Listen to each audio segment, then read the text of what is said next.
السلام عليكم ورحمة الله وبركاته. بسم الله الرحمن الرحيم وبه نستعين نحمده ونصلي على رسوله الكريم.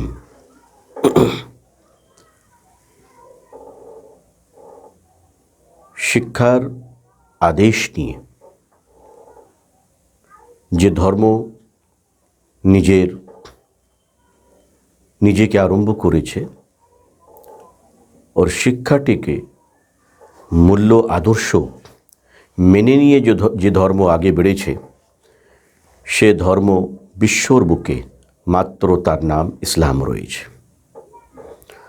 ইসলাম একটা এমন ধর্ম, এমন রিলিজন, এমন আল্লাহর দ্বীন কে যার বিগনিং, স্টার্টিং, আরম্ভ এই আদেশের সঙ্গে হয়েছে ইকরা বিস্মি রব্বিকাল্লাযী খলাক, পড়ো আল্লাহর নাম নিয়ে। তার কারণটা সবথেকে বড় কি আল্লাহর নাম কেন? যে মানুষ শিক্ষিত হয়ে যদি সে নিজের ক্রিয়েটর, জন্মদাতাকে না চিনতে পারে, না জানতে পারে, না মানতে পারে, তাহলে আমি এটা বলতে বাধ্য যে সে শিক্ষিত ডিগ্রি হোল্ডার মূর্খ মানুষ, যে নিজেকে চিনতে পারল না। মান আরাফা নফসা ফাকাদ আরাফা রব্বাহ, যে নিজেকে চিনল না সে নিজের খালেক, জন্মদাতা, ক্রিয়েটর, নিজের মহান আল্লাহকে চিনতে পারল না। রব্বাহ, শিক্ষার সবথেকে ভালো যেটা রেজাল্ট আছে, আলো আছে, আলোর দ্বারাই আমি অন্ধকারকে শেষ করে প্রতিটি জিনিসকে ভালোভাবে প্রকৃতির মতো দেখতে পারি। শিক্ষা একটা আলো, সেই আলোর মধ্যে সব থেকে বড় জিনিস যেটা দেখতে পায় এবং দেখা উচিত সেটা হলো কে আমাকে এই বিশ্বর বুকে কে পাঠিয়েছে। আল্লাহ কেন পাঠিয়েছে? ওয়ামা খালাকতুল জিন্না ওয়াল ইনসা ইল্লা লিয়াবুদুন, নিজের আদেশকে মানার জন্য, আল্লাহর হুকুমকে পালন করার জন্য, ইতাআত ফরমাবরদারি করার জন্য। তারপরে কি হবে? তারপরে কি হবে? কুল্লু নাফসিন যায়িকাতুল মউত, তারপরে এই দুনিয়া থেকে চলে যেতে হবে। মউত, মৃত্যু, ডেড, এন্ড। যিনারা আল্লাহকে এক মানেন, মৃত্যুটার উপরে ওনারাও বিশ্বাস রাখেন। আমাদের তো ঈমান আছে একদিন মরতে হবে, কিন্তু আশ্চর্য নয়, এটা ফ্যাক্ট যে যিনারা আল্লাহকে মানেন না ওনাদেরকেও এটা মানতে হয় যে মরতে হবে। একদিন এই দুনিয়া থেকে রিটার্ন, ফেরত আমাদেরকে যেতে হবে। যারা ধর্মের উপরে বিশ্বাস রাখে না, যিনারা আখিরাতের উপরে বিশ্বাস রাখে না, যিনারা আল্লাহর উপরে বিশ্বাস রাখে না, নন বিলিভার, এটাও একটা ফ্যাক্ট আছে। নন বিলিভার বলে বাঁচতে পারবে না কি আমি কাউকে মানি না। আপনি একটা জিনিসকে মানেন কি? নন বিলিভ। আপনি বিলিভ না করাও একটা বিলিভ আছে। আমি এই জিনিসকে মানি না, এটাও একটা মান্না আছে, এটাও একটা স্বীকার রয়েছে, এটাও একটা অ্যাকসেপ্টেন্স রয়েছে কি আমি এটাকে মানি না। আপনি বাঁচার কোনো রাস্তা নেই। যিনারা বলে আমরা মানি না, ওনারাও ওই জিনিসটাকে মানেন যেটা ওনার ভিতর থেকে আসছে। Self creation, self thinking. Education, বিদ্যা, শিক্ষা। এডুকেশন অফকোর্স একটা বিরাট সি, সমুদ্র। বিদ্যা একটা সাগর রয়েছে। আমরা বলি বিদ্যার সাগর। অনেক শিক্ষিত মানুষকে বিদ্যার সাগর বলা হয়। ভালো শিক্ষিত মানুষকে, অনেক বড় আলিমকে, শিক্ষিতকে, বুদ্ধিজীবীকে, ইন্টালেকচুয়ালকে আমরা আরবিতে বাহরুল উলুম বলি, বিদ্যার সাগর। কিন্তু আপনি একটা চিন্তা করুন, ইসলাম ধর্মর স্টার্টিং শিক্ষা, এডুকেশন, বিদ্যা, ইলম নিয়ে হয়েছে, ইলম নিয়ে পড়ো পড়ো। আল্লাহ প্রথম আদেশ এ বিশ্বর বুকে নিজের প্রিয় এবং সর্বশ্রেষ্ঠ নবী হযরত মুহাম্মদ রাসূলুল্লাহ সাল্লাল্লাহু আলাইহি ওয়াসাল্লামের বুকের উপরে যেটা প্রথম আদেশ আল্লাহ তাআলা নাজিল করলেন, সে আদেশ মাত্র একটি, পড়ো পড়ো। আজকে ইসলামিক ফলোয়ার, ইসলামকে যে কোটি কোটি মানুষ ফলো করছেন, তাদেরকে যদি আমরা বলি, ইয়া নিজেকে বলি, আপনারা তো অবশ্যই শিক্ষিত মানুষ, এই কথাটা নিজে বলতে বেশি ভালো লাগছে, আর কাউকে বলতে একটু লজ্জা লাগে। কি আমরা যদি সমাজে নিজেকে বলি কি আমাদের মধ্যে এডুকেশন পার্সেন্টেজটা খুব ভালো একটি নেই, এখন আলহামদুলিল্লাহ অনেক ভালো হয়েছে। পশ্চিম বাংলায় আমি দেখছি যে কয়েকটি শিক্ষার এমন স্রোত আরম্ভ হয়েছে, আলহামদুলিল্লাহ আলহামদুলিল্লাহ। অনেকটি মুসলমান ভাই বোনরা খুব চেষ্টা করছেন, অনেক সংস্থা চালাচ্ছেন।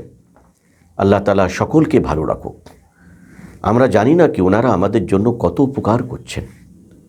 এখন শিক্ষার দিকে বেশ পশ্চিম বাংলার ভাই বোনরা, যুবতীরা, child and women, boys and girl, এনারা খুব আগে বাড়ছেন আলহামদুলিল্লাহ।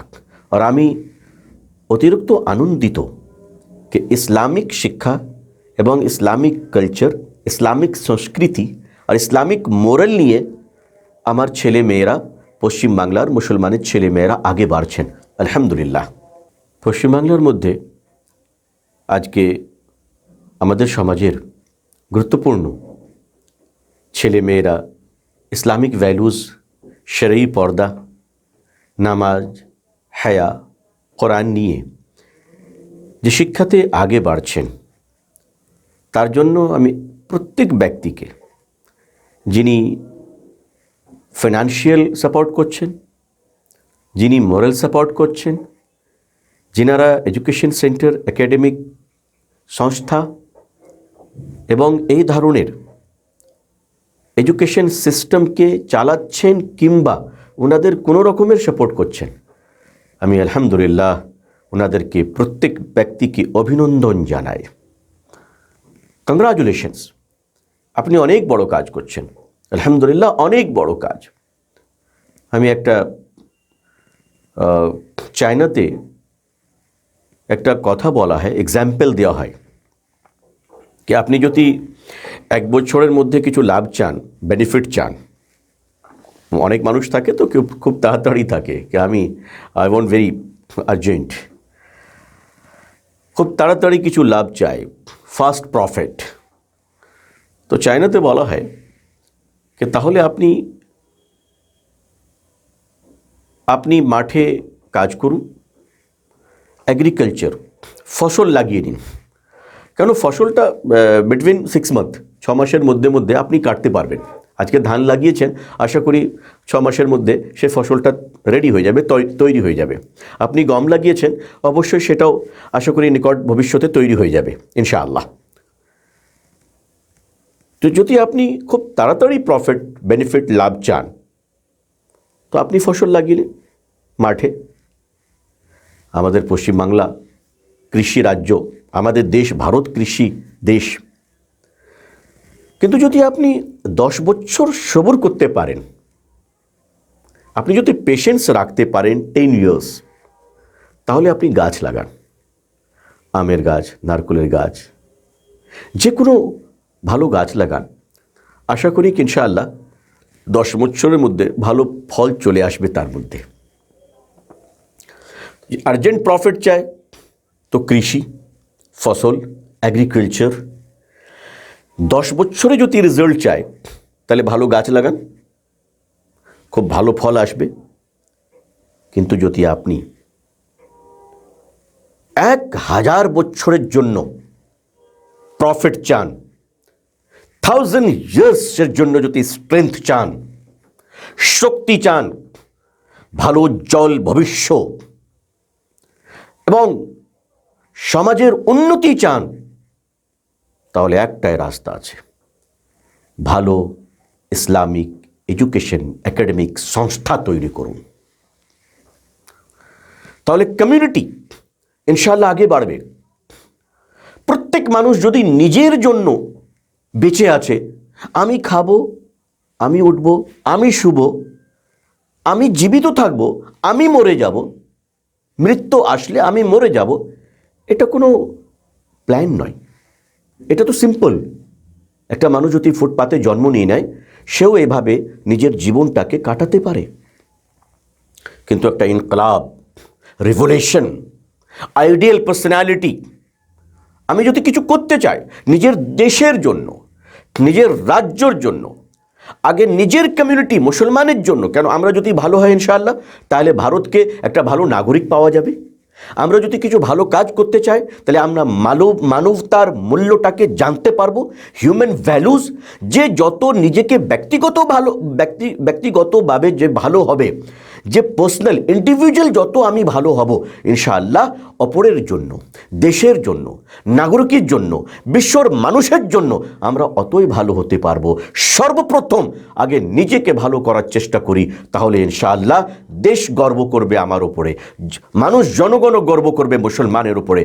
মুসলমান যত নিচের তরফ চলে যাচ্ছে, আজকে মানুষ মুসলমানকে হিংসা নয়, ঘৃণা করছে। তার কারণ কি? কোয়ালিটি যদি না থাকে, একটা ডিম দেখুন আপনি, ডিম যখন ভালো থাকে, আর ডিমের মধ্যে প্রত্যেকটি গুণ যতক্ষণ আছে, ততক্ষণ আমরা ওটাকে খুব সামলিয়ে রাখি ফ্রিজের মধ্যে। পাড়া গ্রামে মা বোনরা চালের মধ্যে, আটার মধ্যে রাখেন কেন? খুব সেন্সিটিভ জিনিস এটা জানো, বাচ্চাদের হাতে খেলতে দেওয়া হবে না, খুব বাঁচিয়ে রাখতে হবে। কিন্তু যখন ডিমটাকে ভেঙে আমরা ওটাকে ইউজ করে নিই, তার শেলটাকে এবং তার ছিলকাটাকে, ডিমের খোসাটাকে কোনো সম্মান করা হয় না। কেউ পায়ে লাগাচ্ছে, গাড়ির নিচে আসছে। মুসলমানের মধ্যে যতক্ষণ গুণ থাকবে ইনশাআল্লাহ, তার মধ্যে আখলাক, ভালো চরিত্র, গুড ক্যারেক্টার, ভালো এডুকেশন, হায়া, শরম, দয়া, অপরকে মাফ করা, ক্ষমা, এইসব কোয়ালিটি যখন আমাদের মধ্যে চলে আসবে, বিশ্বর বুকে আমাদের শত্রু কেউ থাকবে না ইনশাআল্লাহ। শত্রুতা, ঘৃণা যদি কম করতে চান, তো এটা নিজেকে ভালো করলেই হবে, বললে কোনোদিন হবে না। আসুন আমরা নিজেকে ভালো করি ইনশাআল্লাহ। আমাদের পক্ষে যে জিনিসটা আমাদেরকে সর্বনাশ করেছে, আমাদের পক্ষে যে জিনিসটা সর্বনাশ, আমাদেরকে যেটা শেষ করে দিল ভারতবর্ষে, সেটা একটা জিনিস। এটা দুনিয়ার শিক্ষা, এটা দিনের শিক্ষা। এই তফাত মারাত্মক তফাত। এই তফাত আমাদেরকে জবাই করে দিয়েছে। ক্ষমা করবেন, ক্ষমা চাই। এই তফাতটা আমাদেরকে মরার আগে মেরে দিয়েছে। এডুকেশনকে যেদিন ডিভাইড করা হলো, সে ডিভাইডকে আমরা অ্যাকসেপ্ট করে নিয়েছি, সেদিন আপনি শেষ হয়ে গেলেন, কোনোদিন সার্ভাইভ করতে পারবেন না। হুজুর সাল্লাল্লাহু আলাইহি ওয়াসাল্লাম রাহমাতাল লিল আলামিন, আপনি বিশ্বর জন্য রহমত। তো বিশ্বর বুকে, ইউনিভার্স, নট গ্লোবাল, ইউনিভার্স, কায়নাত। তো বিশ্বর আল্লাহর প্রিয় নবী সাল্লাল্লাহু আলাইহি ওয়াসাল্লাম মাত্র কি এই দুনিয়ার জন্য রহমত, না বিশ্বর জন্য রহমত? আমরা বলি তো বিশ্বর নবী হযরত মুহাম্মদ সাল্লাল্লাহু আলাইহি ওয়াসাল্লাম। বিশ্ব মানে কি? ইউনিভার্স। और यूनिवर्स सारा जहां। तो हुजूर सल्लल्लाहु अलैहि वसल्लम পুরো জাহানের জন্য আল্লাহর প্রিয় শ্রেষ্ঠ নবী সাল্লাল্লাহু আলাইহি ওয়াসাল্লাম। প্রিয় নবী সাল্লাল্লাহু আলাইহি ওয়াসাল্লামের পরে কোনো নবী নেই। হুজুর সাল্লাল্লাহু আলাইহি ওয়াসাল্লাম নবী আছেন, আর কিয়ামত পর্যন্ত আপনারই নবুয়ত চলবে। এটা আল্লাহর তরফ থেকে ফয়সালা হয়ে গেছে। চিন্তা করুন কি হুজুর সাল্লাল্লাহু আলাইহি ওয়াসাল্লাম যে বিশ্বর নবী, যে কায়নাতের নবী, যে জাহানের নবী, সে জাহানে কি সূর্য আসে না? সে জাহানে কি তারা, স্টার্স সে জাহানে নেই? সে জাহানে কি মুন, চন্দ্র সে জাহানে নেই? পানি, অর্থ, আকাশ, স্পেস, জুপিটার, গ্যালাক্সিজ সে জাহানের মধ্যে নেই? পাহাড়, সমুদ্রের নিচে, সি লেভেল, নিচের, সে কি জাহানের মধ্যে নয়? পাহাড় যাদের মধ্যে হিরে বের হচ্ছে, হীরা, ডায়মন্ড, গোল্ড, কয়লা, পেট্রোল, ডিজেল, এসব কি জাহানের মধ্যে নেই? তো আল্লাহর প্রিয় নবী সাল্লাল্লাহু আলাইহি সাল্লাম সারা বিশ্বর নবী। একটা মুসলমানের দায়িত্ব कि সে এমন এডুকেশন শিক্ষা নেবে कि আল্লাহকে চিনে कि আমার আল্লাহ সব ক্রিয়েটর, সৃষ্টিকর্তা। আল্লাহ তাআলা এই বিশ্বটাকে সৃষ্টি করেছেন, তো বিশ্বর প্রত্যেকটি জিনিসকে জানা মুসলমানের কর্তব্য এবং ফরজ। প্রত্যেক মুসলমান একটা জিনিসকে জানতে পারবেন, প্রত্যেক একটি মুসলমান, একটি ব্যক্তি প্রত্যেক জিনিসকে জানা সম্ভব নয়। আমিও জানি এটা, কেন এই যুগটা চলছে স্পেশালাইজেশন। স্পেশালাইজেশন একটি একটি ডিপার্টমেন্টে, একটি একটি ফ্যাক্টে স্পেশালাইজেশন। কিন্তু প্রত্যেক মুসলমানকে কোনো একটা শিক্ষা এবং জ্ঞানটা অর্জন করতেই হবে। সে বুঝতে পারে যে সূর্যের আলো কিভাবে আসছে, সে তার দ্বারা আল্লাহকে আরও চিনতে পারবে। সায়েন্স, টেকনোলজি, বায়োকেমিস্ট্রি, ম্যাথ, এসব তো আমাদের হাতেই ছিল আলহামদুলিল্লাহ। তখন তো কি তিনারা মুসলমান ছিলেন না? ইবনে সিনা এত বড় সার্জন, সে কি মুসলমান ছিলেন না? ইবনে রাজি, হযরত ইমামে গজ্জালি, এত বড় নাম। আমি তো মাদ্রাসায় পড়েছি, এসব নাম নিয়ে তো আমি গর্ব করি আমরা, ইমাম গজ্জালি। কিন্তু দ্বিতীয় ইমাম গজ্জালি আমরা তৈরি করতে পারলাম না কেন? Because of divide education. শিক্ষাকে ডিভাইড করার মারাত্মক ক্ষতির জন্য আমরা উন্নতি করতে পারছি না। আসুন এডুকেশনকে ডিভাইড করে যে ধ্বংস করেছি নিজেকে, সেটা যেন আর না হয়। দিনী আর দুনিয়াবি এই দুটোই এডুকেশনকে নিয়ে আমাদেরকে একসঙ্গে চলতে হবে। এটা সম্ভব নয় কি 8 বছর মাদ্রাসায় পড়ে আবার 8 বছর স্কুলে পড়তে হবে, 8 বছর 10 বছর স্কুলে পড়ে আবার 8 বছর মাদ্রাসায় পড়তে হবে। মানুষের জীবন কতক্ষণ আছে? আল্লাহর প্রিয় শ্রেষ্ঠ নবী হযরত মুহাম্মদ সাল্লাল্লাহু আলাইহি ওয়াসাল্লাম ने শিক্ষাকে ডিভাইড করেননি উনি। আপনি একটা উদাহরণ, ঘটনা একটু মনে করুন, আমি উদাহরণটা দিই। ইসলামের প্রথম যুদ্ধ জঙ্গে বদর, অনেক বিখ্যাত যুদ্ধ, প্রত্যেকটি মুসলমান জানেন। আমরা ছোটোবেলা থেকেই জলসা এবং মসজিদে মিলাদে শুনতে এসেছি कि বদরের যুদ্ধ, জঙ্গে বদর, ওয়ার অফ বদর। সে ঘটনাটা একটু মনে করুন कि যখন বদরের যুদ্ধ শেষ হয়ে গেল, তো বন্দি, অনেক জঙ্গি বন্দি যারা ধরা পড়েছিল, শত্রু মক্কা থেকে এসেছিল। মক্কা থেকে তিনারা এসেছিলেন মুসলমানকে, ইসলামকে মিটাবার জন্য, ধ্বংস করার জন্য। তো ওরা তো অনেক বড় শত্রু ছিলেন, আল্লাহর শত্রু, প্রিয় নবী সাল্লাল্লাহু আলাইহি ওয়াসাল্লামের শত্রু, কোরআনের শত্রু, দ্বীনের শত্রু। বিশ্বর বুকে এর চেয়ে বেশি শত্রু আর কে হবে? কিন্তু যখন ওনারা যুদ্ধবন্দী হয়ে গ্রেফতার হলেন শত্রুরা, তখন আল্লাহর প্রিয় নবী সাল্লাল্লাহু আলাইহি ওয়াসাল্লাম তাদেরকে ছাড়ার জন্য যে কন্ডিশন রেখেছিলেন, সেই কন্ডিশনের মধ্যে অনেক কিছু ছিল। টাকা পয়সা আছে, তাহলে তোমরা সে অ্যামাউন্ট, জরিমানাটা আদা করো, চলে যাও। কিন্তু একটা বিরাট কন্ডিশন ছিল, খুবই মূল্যবান কন্ডিশন। প্রত্যেক ব্যক্তি, আপনি বারবার শুনেছেন, কিন্তু একবার আরও ভাবুন, একটা কন্ডিশনটা চেঞ্জ করে এই ঘটনাটা শুনুন। আমরা ছোটোবেলা থেকে শুনি, আজকে চিন্তা করুন, আমি আপনার সম্মুখে রাখতে চাই আল্লাহর তৌফিকে, কে যুদ্ধবন্দিত শত্রু। একটু দাঁড়ান, এর আগে আমি একটা কথা বলি। আল্লাহর প্রিয় নবী সাল্লাল্লাহু আলাইহি ওয়াসাল্লামের কাছে যে শিক্ষাটি ছিল, সে তার মতো শিক্ষা কি কারোর হতে পারে?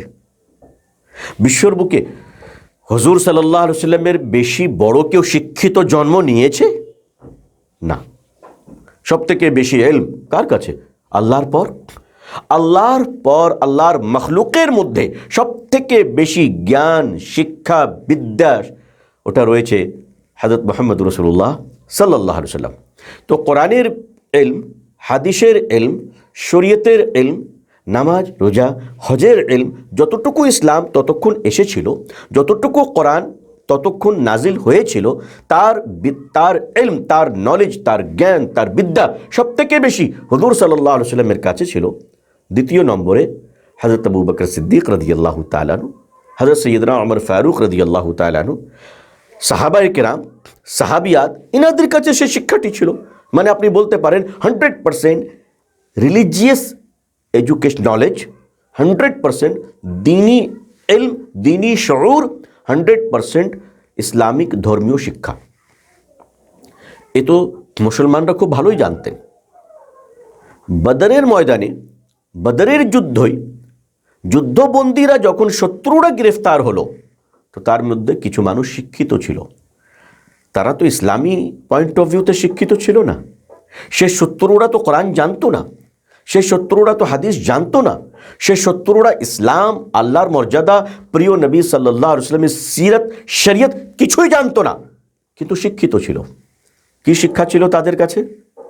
যাকে আমরা দুনিয়ার শিক্ষা বলি, যাকে আমরা সায়েন্স আর টেকনোলজি, সেই যুগে যে সায়েন্স ছিল, সেই যুগে পানির অভাব অনেক।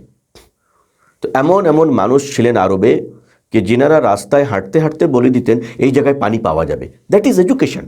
এটা কোনো মিরাকেল নয়, এটা বাবাগিরি নয়, চমৎকার নয়, এটা একটা এডুকেশন ছিল।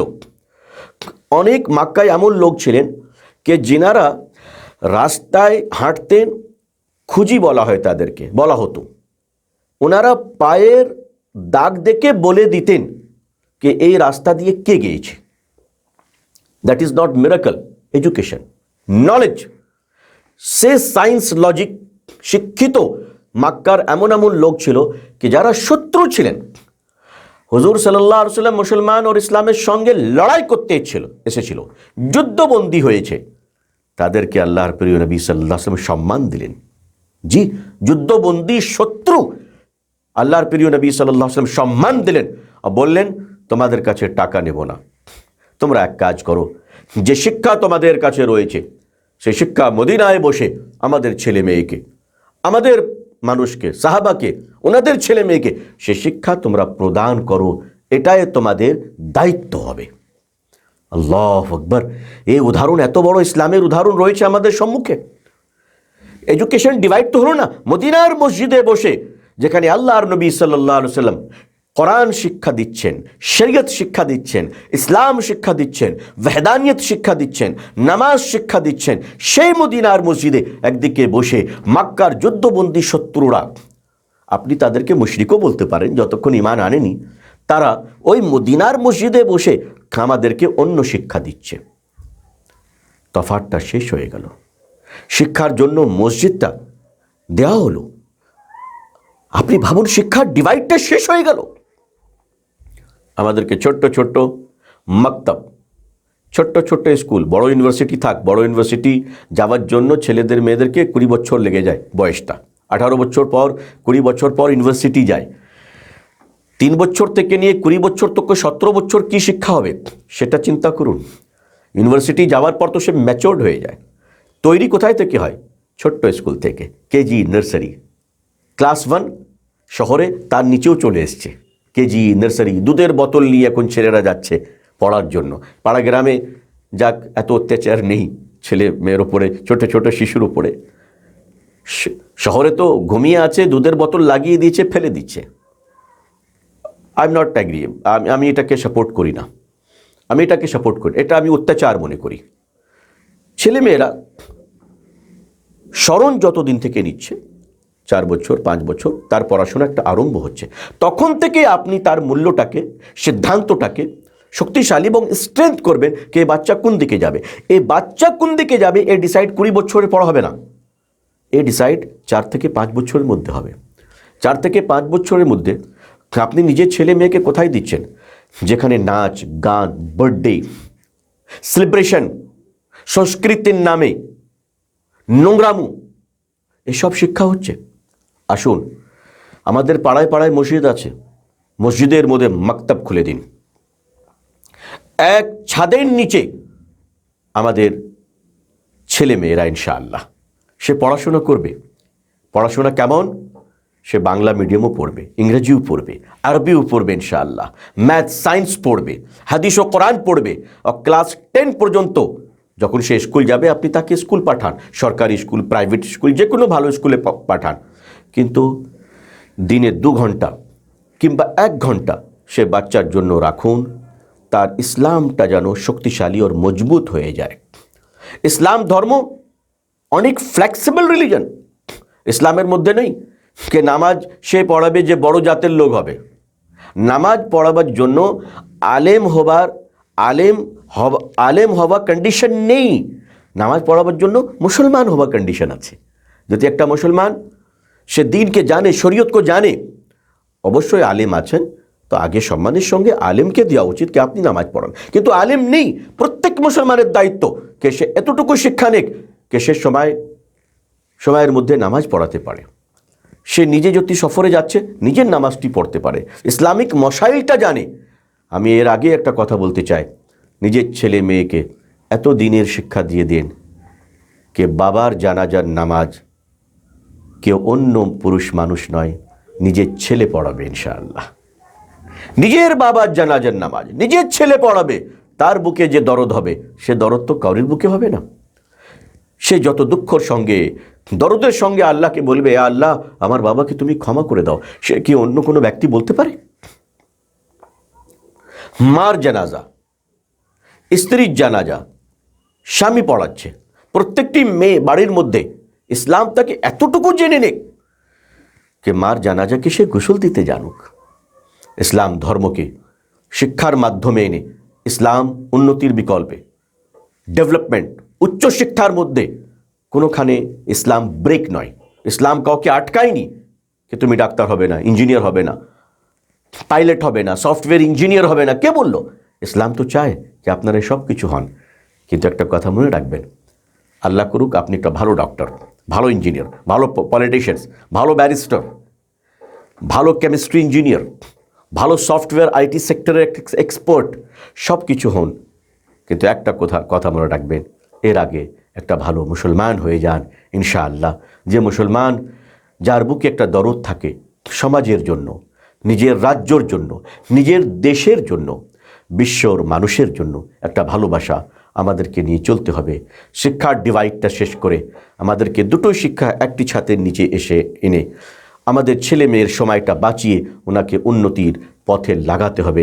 আল্লাহ তাআলা আমাদেরকে সকলকে আল্লাহ তাআলা মদদ এবং নুসরত আতা করুক। আল্লাহ তাআলা আমাদেরকে সাহায্য করুক। আল্লাহ তাআলা আমাদের জন্য শিক্ষা, দিনের শিক্ষা এবং দুনিয়ার শিক্ষা যুক্ত করে হাসিল পড়ার জন্য আল্লাহ তাআলা এই পথটা আমাদের জন্য আসান করে দিক। আপনারাও দোয়া করবেন আমার জন্য। আল্লাহ তাআলা সকলকে ভালো রাখুক। জাযাকাল্লাহ। অনেক সময় দিলেন। আসসালামু আলাইকুম ওয়া রাহমাতুল্লাহি ওয়া বারাকাতুহু।